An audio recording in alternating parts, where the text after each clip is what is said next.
기도하겠습니다. 주님, 또 한 주간의 삶을 알아가시고 또 한 달의 삶 가운데 우리의 삶 가운데 결실을 주신 하나님 감사드립니다.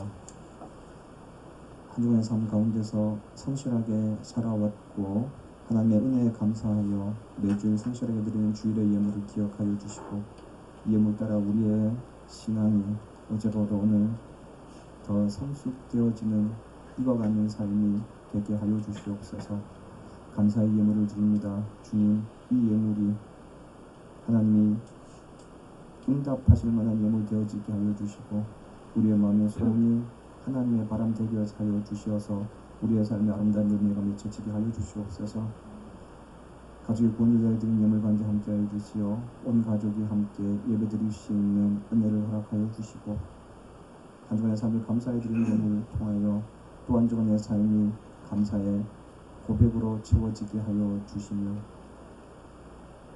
제목 없이 드렸던 예물이라 할지라도 하나님 그 마음의 중심 받아주시어서 온 삶이 하나님 앞에 감격하는 시간들로 채워지게 하여 주시옵소서. 주님, 우리가 하여금 하나님 앞에 기꺼이 예물을 드릴 수 있는 마음을 주셨으니 우리의 삶을 기꺼이 드릴 수 있는 결단을 주시고 그리하여 우리의 삶을 믿음으로 살아갈 수 있게 은혜를 허락하여 주시옵소서. 11조의 예물마다 하나님께서 들으시고 응답하여 주시어서 말씀하신 대로 우리의 삶의 아름다운 결실들을 채워지게 하여 주시고 이 모든 결실들을 통하여 하나님의 공급하심과 살아계심을 고백할 수 있는 은혜와 축복의 통로가 되게 하여 주시옵소서. 주님, 우리가 이 예물을 하나님 앞에 드립니다. 하나님이 이 예물을 받으시고 거룩하게 사용하여 주시고 이 예물이 사용되어지는 곳곳마다 우리 구주 예수 그리스도의 생명의 복음이 증거되어지게 하여 주시며 하나님의 사랑이 나누어질 수 있도록 인도하여 주시옵소서. 우리 교회에 하나님의 소중한 것 맡겨주셨으니 우리가 하여금 부끄럽지 않게 정성껏 이 예물 사용하여 하나님 앞에 드리게 하옵소서. 주님, 이 예물을 받아 응답하옵소서. 예수님의 이름으로 기도합니다. 아멘. 아멘. 벌써 6월의 둘째 주일입니다. 지난주에 대학원 동기들과 함께 한 명의 교인과 함께 교회를 시작한 동기를 방문했던 시간이 있었습니다. 그 길에서 이런저런 얘기를 했는데 아주 재미있는 이야기를 들었습니다. 스포츠 중계를 거의 보지 않는 친구인데 한 프로그램을 매우 재미있게 본다는 것이었습니다. 그 프로그램은 현역에서 은퇴한 40대 중반의 아저씨들이 고등학생 혹은 대학생 혹은 일반인들과 야구 경기를 하는 최강 야구라는 프로그램이었습니다. TV 채널만도 100개가 넘는 시대 속에서 시청률이 1%만 넘어도 성공작이라 평가받는 세상에서 월요일 늦은 밤에 방송됨에도 불구하고 3% 이상 나오는 프로그램이니 꽤 성공한 프로그램이라 할 수 있을 것입니다. 왜 그럴까 곰곰이 생각해 봤습니다. 아마도 프로그램에 임하는 은퇴 선수들은 비록 은퇴했다고는 하지만 마음은 여전히 현역이고 그러나 몸이 따라주지 않은 이 현역처럼 경기를 할 수는 없고 그래서 은퇴한 선수들로 팀을 만들어서 고등학생이나 대학생, 사회인과 야구를 하는 이런 프로그램들을 통해서 시청자들은 은퇴한 선수들을 통해서 자신들의 마음속에 돌아가고 싶은 순간을 꿈꾸고 대리만족하고 그러므로 말미암아 자신의 가장 좋았던 순간들을 생각할 수 있기 때문이 아닐까 여겨졌습니다. 돌아보면 누구에게나 돌아가고 싶은 순간, 그 순간을 다시금 경험해보고 싶은 마음이 있지 않습니까? 그 향수 때문이 아닌가 생각되어집니다. 우리가 읽었던 본문은요, 이스라엘의 12번째 사사인 삼손에 대한 말씀입니다. 사사는 히브리어로 샤파트라는 단어입니다. 재판관 혹은 통치자 이런 뜻이 있습니다. 사사는 이스라엘 백성들이 가나안 정착 이후에 사울의 왕이 세워지기 전까지 한시적으로 이스라엘 백성들을 다스렸던 사람들을 의미합니다. 여호수아와 함께 약속의 땅이라고 일컬었던 가나안에 정착했던 이스라엘 백성들은요, 여호수아가 110세의 나이로 죽게 되어지자, 동시에 그와 함께 활동했던 사람들이 모두 다 죽게 되어지자 하나님을 알지 못하는, 하나님을 경험하지 못했던 새로운 세대들이 생겨나게 되어졌고, 그들은 하나님 앞에서 악을 행하게 되어집니다. 사사기 2장 10절과 11절을 보시면요, 그 상황을 이렇게 기록합니다. 그 세대의 사람들도 다 그 조상에게로 돌아갔고, 여호수아와 여호수아 동시대의 사람들을 의미합니다. 그 후에 일어난 다른 세대는 여호와를 알지 못하며 여호와께서 이스라엘을 위하여 행하신 일도 알지 못하더라. 이스라엘 자손이 여호와의 목전에 악을 행하여 바알들을 섬기며. 출애굽기에도 비슷한 말씀들이 기록되어져 있습니다. 출애굽기 1장 8절에 의하면요, 요셉을 알지 못하는 왕들이 즉위하자 애굽은 이스라엘 백성들에 대한 정책을 바꾸어서 그들을 학대하며 노예로 삼기 시작합니다. 이스라엘 백성들은 이집트인이 아니라 이방 민족, 이민족들이었고, 또한 당시에는 많은 이민족들이 있었기 때문에 이 이민족들이 외부의 조국과 내통을 해서 쳐들어온다면 아주 커다란 위험 요소가 되어질 수 있었기 때문이었습니다. 요셉이 총리로 있었을 때는 이러한 일들을 걱정할 필요가 없었습니다. 또한 요셉의 업적을 알고 있는 왕이나 관리들이 있을 때도 괜찮았습니다. 그러나 요셉을 알지 못하는 왕이 즉위하자 요셉의 후손들은 손님에서 노예로 전락해 버리고 말았습니다. 유사하게도 가나안에 정착했던 이스라엘 백성들은 여호수아와 함께 하나님의 역사를 경험했던 사람들이 모두 죽고, 하나님을 알지 못하는 세대가 주요한 세력들이 되어지자 범죄하고, 하나님은 그들을 가나안 토착민들을 통해서 심판하시고, 또 그들은 가나안의 압제를 받는 노예와 같은 상황에 놓이게 되어져 버렸습니다. 요셉을 통해서 애국과 주변국을 구원하신 하나님의 역사와 모세와 여호수아를 통해서 이루신 출애굽의 역사를 경험하지 못한 세대가 주역이 되면서 생겨났던 문제들입니다. 두 곳에 공통적으로 사용되어졌던 알다라는 히브리어는 야다입니다. 이 단어의 뜻은 지식적으로 아는 것이 아니라 경험적으로 아는 것입니다. 하나님의 역사를 경험하게 해줄 수 있는 신앙의 인물, 요셉, 모세, 여호수아, 이러한 인물들이 더 이상 없었다는 것입니다. 요셉은 7년의 풍년 이후 불어닥쳤던 7년의 흉년의 위기에서 이집트는 물론이고 고대 근동의 사람들을 구원했던, 하나님의 구원 역사를 경험하게 만들었던 인물입니다. 요셉이 죽은 이후부터 모세의 출생에 이르기까지 그 시간 동안에 성경은 그 어떤 신앙의 인물도 기록해 주고 있지 않습니다. 그 결과가 바로 이스라엘 백성들이 비참한 상태의 노예로 몰리게 되어져 버린 것이었습니다. 하나님의 역사를 역사에 매개해 줄 수 있는 신앙의 인물을 잃어버리게 되어지자 벌어졌던 일입니다. 하나님은 당신의 형상으로 사람을 만드신 이후부터 사람들을 통해서 일하셨습니다. 하나님의 역사를 이뤄가는 사람들을 통해서 세상은 하나님을 알게 됩니다. 하나님의 역사를 경험하도록 해주지 못하면 바로 이러한 결과가 만들어져 버립니다. 노예로부터의 해방은 모세라는 새로운 인물을 배출하면서 시작되어졌습니다. 그 결과가 출애굽과 가나안이라는 새로운 역사가 아니었습니까? 가나안 정착 이후 하나님을 잊어버렸던 이스라엘 백성들은요, 네 박자의 인생을 살게 됩니다. 네 박자란 범죄와 심판, 회개와 구원입니다. 하나님을 알지 못한 이스라엘 백성들은 가나안의 문화와 종교를 받아들이게 되어집니다. 가나안의 신은 바알입니다. 이 바알은 성경은 이러한 상황을요, 이스라엘 백성들이 여호와의 목전에서 악을 행했다라고 기록합니다.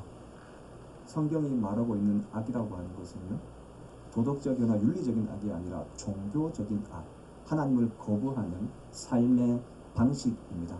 가나안의 신 바알은 풍요와 다산의 신입니다. 그러나 그 풍요로움을 위해서 때로는 자식들을 산채로 제물로 바치기도 하고 다산을 위해서 많은 아이를 낳기 위해서 여성들을 생산의 도구로 만들어 버리기도 합니다. 또한 그렇게 낳은 아이들을 통해서 더 많은 일을 시키고 더 많은 소득을 만들고자 했던 종교가 바알 신을 섬기는 종교였습니다. 여러분, 따라서 바알은 섬기면 섬길수록 더 많은 것을 소유하기 위해서 아주 잔인한 방법으로 주변 사람들을 괴롭히거나 학대할 수밖에 없는 종교가 되어집니다. 때문에 우상을 섬기면 섬길수록 필연적으로 악한 삶을 살게 되어진다라는 것입니다.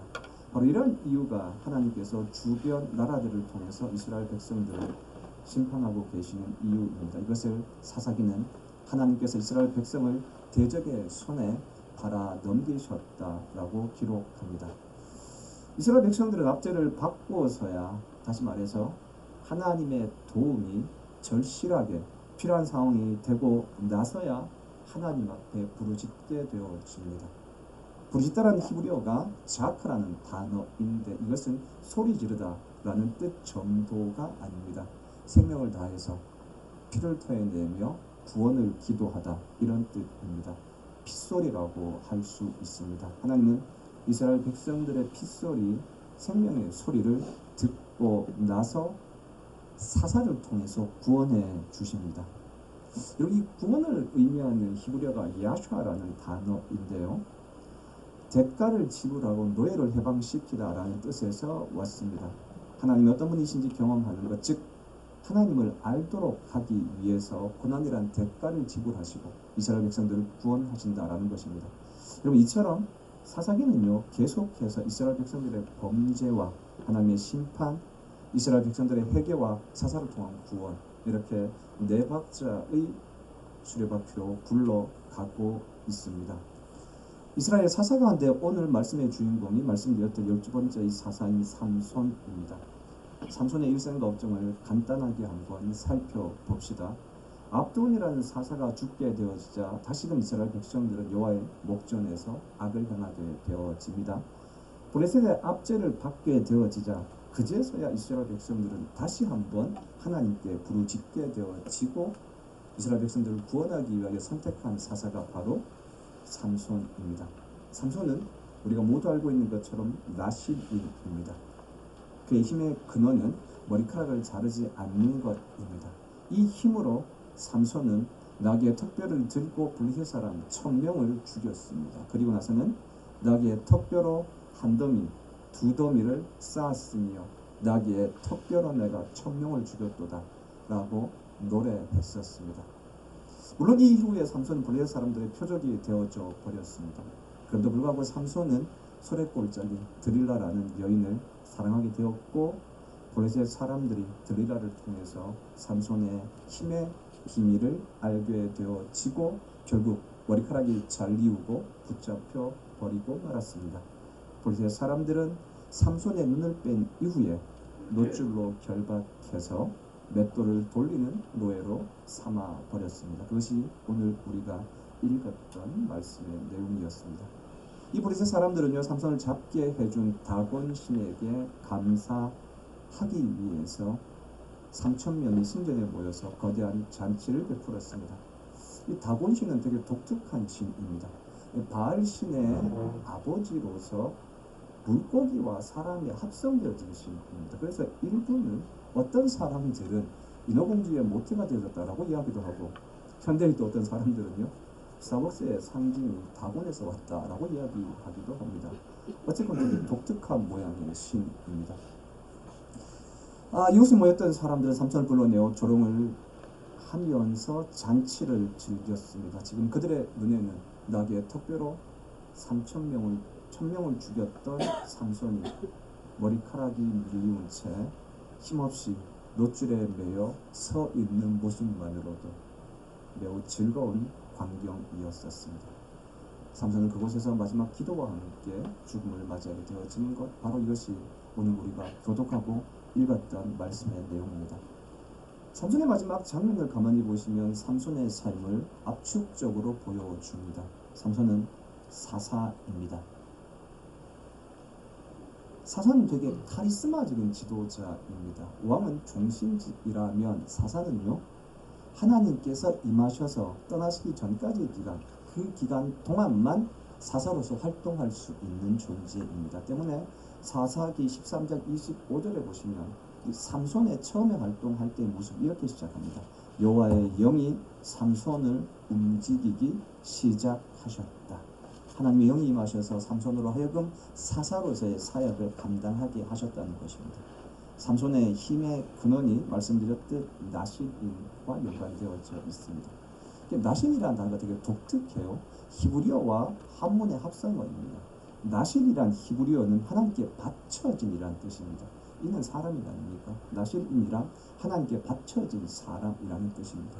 삼손은 하나님께 바쳐진 사람으로서 독시를 마시지 않고 머리카락을 자르지 않음으로 말미암아, 다시 말해서 구별되어진 삶을 살고 구별되어짐으로 말미암아 하나님의 힘, 능력을 경험하게 되어지는 인물이었습니다.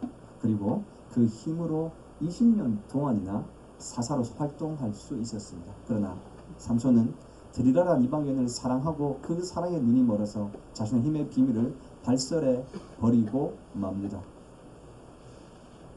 그래서 오늘 삼손의 마지막 장면을 보시면 사사로 부름받았음에도 불구하고 종에게 눈이 멀어 힘없이 몰락해가는 한 사사의 모습과 매칭되어진다고 할 수 있습니다. 이 점에서 삼손의 마지막 모습은 그의 일생을 압축적으로 보여줍니다.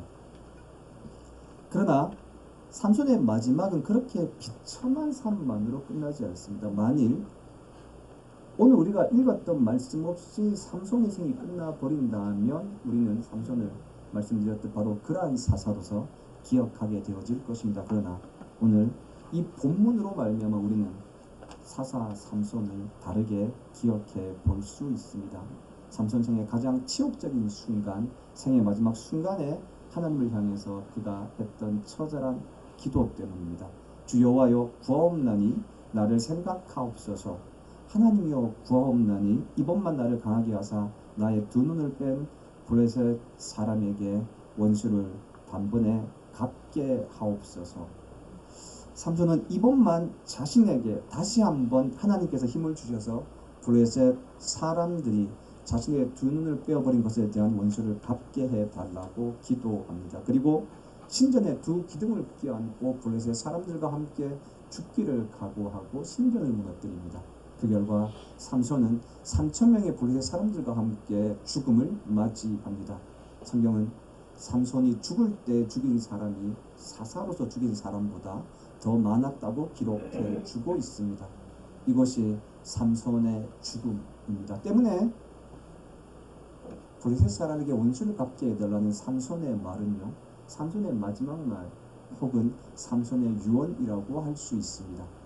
유언이란 어떤 사람이 죽음에 이르러 남기는 말이라고 할 수 있습니다. 따라서 유언은요, 그 사람의 삶에 있어서 가장 중요한 말입니다. 우리가 알고 있는 것처럼 바로 그 유언의 힘 때문에 엄마의 모든 말에 반대로 했던 청개구리가 엄마의 유언을 따라서 바로 강에 엄마의 무덤을 쓰고 비가 오면 그 무덤이 떠내려갈까 슬퍼하여 운다라고 하는 이야기가 있지 않습니까? 그럼 바로 이것이 유언의 힘이라고 할 수 있습니다. 천하의 불이라도 유언은 듣기 때문입니다. 그런데 삼손은 이 마지막 말을 하나님께 부르짖는 기도로 마무리하고 있습니다. 유언이 아니라 유언 기도라고 할 수 있는 것입니다. 여러분, 기도란 종교 활동에 있어서 가장 중요한 요소입니다. 자신의 마음의 소원을 자신이 믿고 있는 신을 향하여 고백하는 그러한 바로 중요한 요소이기 때문에 그렇습니다. 바로 이 마지막 유언 기도, 이 중요함 때문에 야곱과 에서는요, 아버지의 이 유언 기도를 받기 위해 싸웠습니다. 야곱은 그의 죽음의 순간에 12아들을 향하여 이 유언 기도로 그의 생을 마무리했습니다. 모세와 여호수아는 12지파를 향해서 그의 마지막 말을 유언의 기도로 대신했습니다. 예수님 역시 요한복음 17장에 보면요, 유언 기도로서 그의 삶을 마무리하고 계셨습니다. 이처럼 유언 기도는 신앙인이 할 수 있는 가장 강력한 부탁인 동시에 가르침입니다.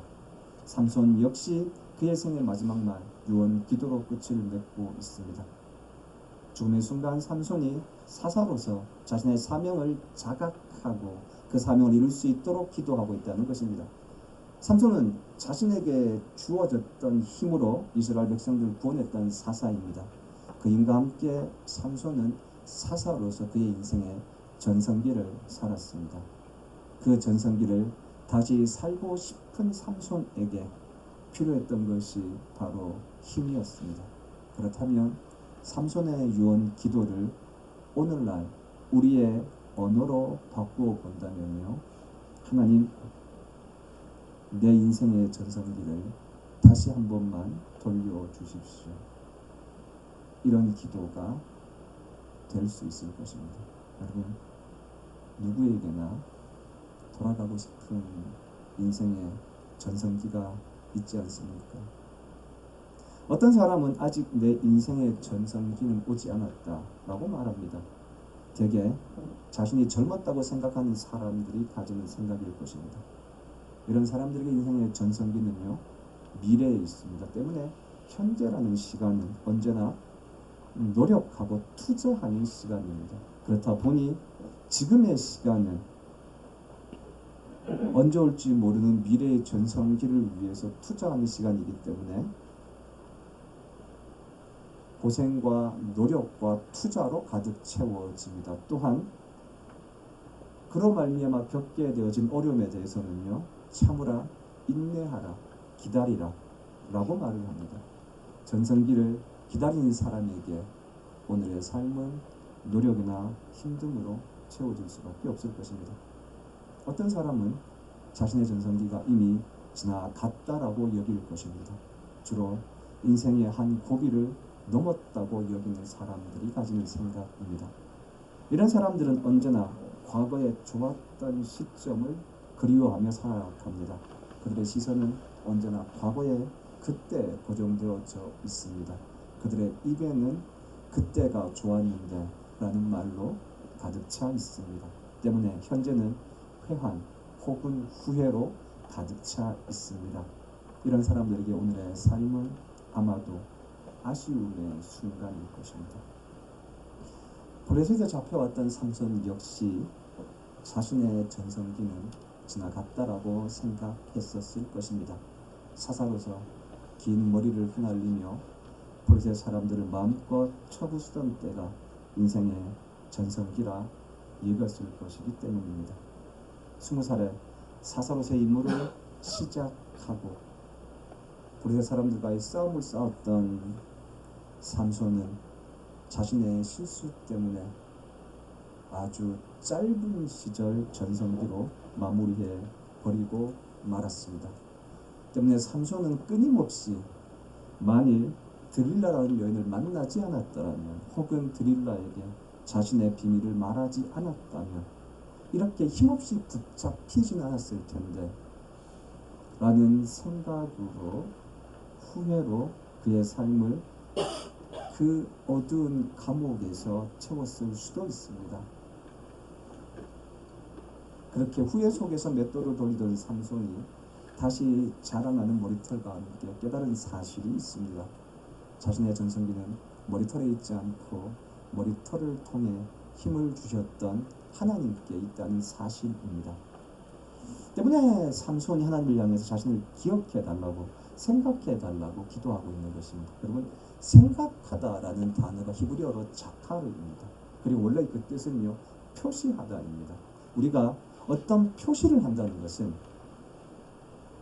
그 표시의 대상과 내용을 기억하기 위함이 아닙니까? 그래서 자카르라는 히브리어 단어가 생각하다 혹은 기억하다라는 단어가 되어진 것입니다.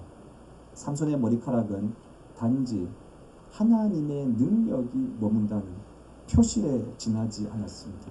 중요한 것은요, 표시가 아니라 표시를 주신 하나님, 표시를 통해서 하나님 당신의 것이라는 것을 기억하시는 하나님입니다. 때문에 지금 삼손이요 자신에게 머리카락을 통해 표시해 주신 하나님을 통해서 그 하나님을 향해서 자신을 기억해 달라라고 기도하고 있는 것입니다. 이어서 이번만 나를 강하게 하사 나의 두 눈을 뺀 블레셋 사람에게 원수를 단번에 갚게 하옵소서라고 기도합니다. 우리의 언어로 바꾸면 지금 이 순간 나와 함께 하셔서 이 순간을 인생 최고의 순간 전성기로 만들어 주시옵소서라는 기도가 될 것입니다. 여러분, 이 기도와 함께 삼손이요 몸을 자신의 양팔로 블레셋 성전의 기둥을 껴안고 힘을 다하여 몸을 굽혀 성전을 무너뜨립니다. 몸을 굽히다라는 이 히브리어 단어는 나타라는 단어입니다. 이 단어의 원래의 뜻은요 하나님의 말씀의 방향으로 몸을 굽히다 이런 뜻입니다. 지금까지 머리카락을 통해 주어진 힘으로 살았다면 이제는 하나님의 마음을 이해하고 그 하나님의 뜻을 향하여 그의 몸과 마음을 굽히고 있는 것입니다.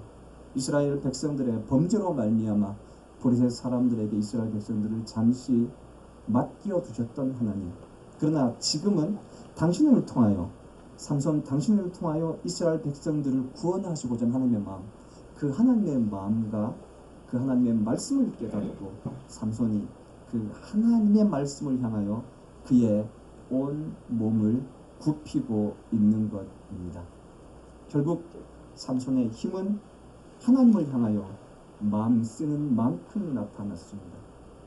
과거에는 머리카락을 지키는 것으로 그의 마음을 썼고 그 마음을 쓰는 것이 그의 힘이었다면 이제는 머리카락 넘어 하나님의 마음과 뜻을 알고 그 마음과 뜻을 향하여 그의 온 몸을, 그의 온 마음을 더 나아가 그의 생명을 굽히고 있다라고 하는 것입니다.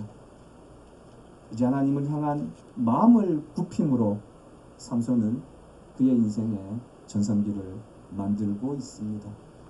때문에 하나님께서는 이런 삼손의 믿음을 보시고 삼손의 기도를 들어주신 것입니다.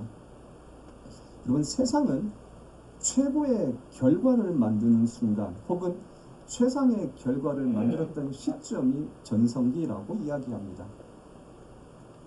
세상의 시점으로 본다면 삼손의 전성기는 나귀의 턱뼈로 1000명을 죽였던 바로 그 순간이었을 것입니다. 그러나 성경은 아닙니다. 성경은 결과가 아니라 성과가 아니라 상태, 즉 하나님과 함께 하고 있는 순간이 인생의 전성기라고 말합니다. 더 나아가 하나님을 향하여 온 몸을 굽히고 있는 바로 그 순간, 바로 그 순간이 인생의 전성기라고 말해주고 있습니다. 여러분, 그 순간은 지나간 시간도 아니고 다가올 시간도 아닙니다. 삼손이 칠흑 같은 어둠의 순간 깨달았던 사실은 하나님이 함께 하시는 바로 지금 이 순간이 인생의 전성기라는 사실이었습니다.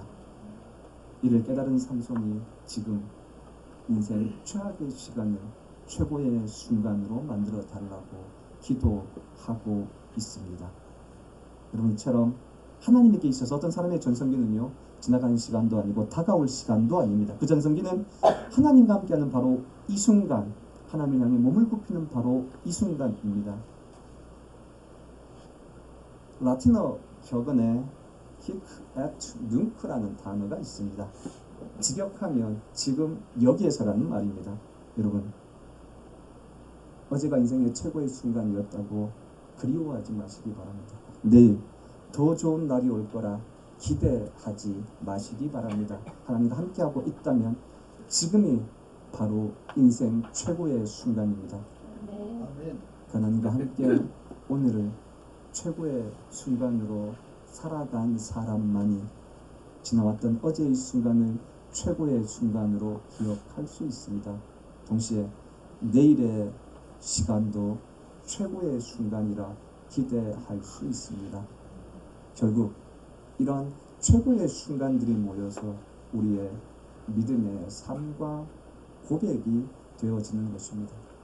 저는 누구에게나 돌아가고 싶은 시간, 최고의 순간, 전성기가 있지 않습니까? 어제가 아닙니다.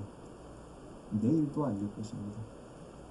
지금 하나님과 함께 하고 있다면 바로 지금 이 시간이 우리의 인생의 전성기라고 할 수 있을 것입니다. 지금 여기에서 하나님과 함께 오늘을 최고의 순간으로 만들어 갈 수 있기를 바랍니다. 지금 여기에서 오늘을 살아가시길 바랍니다. 우리 이 최고의 순간을 만드는 방법이 삼손이 그 두 기둥을 띄어놨다라고 하고 있지만 삼손이 띄어놨던 그 두 개의 기둥은요, 그를 가장 비참하게 하고 가장 힘들게 하고 어렵게 했던 상황을 닥치고 있었던 두 개의 기둥이었습니다. 그러나 그 두 개의 기둥을 움켜쥐었던 삼손의 두 팔은요, 그 상황을 잡고 있는 것이 아니라 그의 온 힘을 다해서 그와 함께 하시는 하나님의 손을 잡고 있다고 할 수 있습니다. 인생의 최고의 순간을 만드는 방법이 바로 그 주님의 손을 잡는 것입니다. 최악의 순간 두 팔로 성전 기둥을 잡고 있었던, 그러나 그 성전 넘어서서 힘을 주신 하나님의 손을 잡고 있었던 삼손의 마음을 기억하시면서 삼손이 그랬던 것처럼 우리 주님의 손을 잡고 지금 이 순간을 인생의 최고의 전성기로 만들 수 있기를 바랍니다. 결전의 찬양을 같이 들어봅시다. 주님 손잡고 일어서세요. 이 찬양과 함께 지금 우리의 인생 최고의 순간이 되도록 기도하겠습니다.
머리카락과 함께 힘도 잃고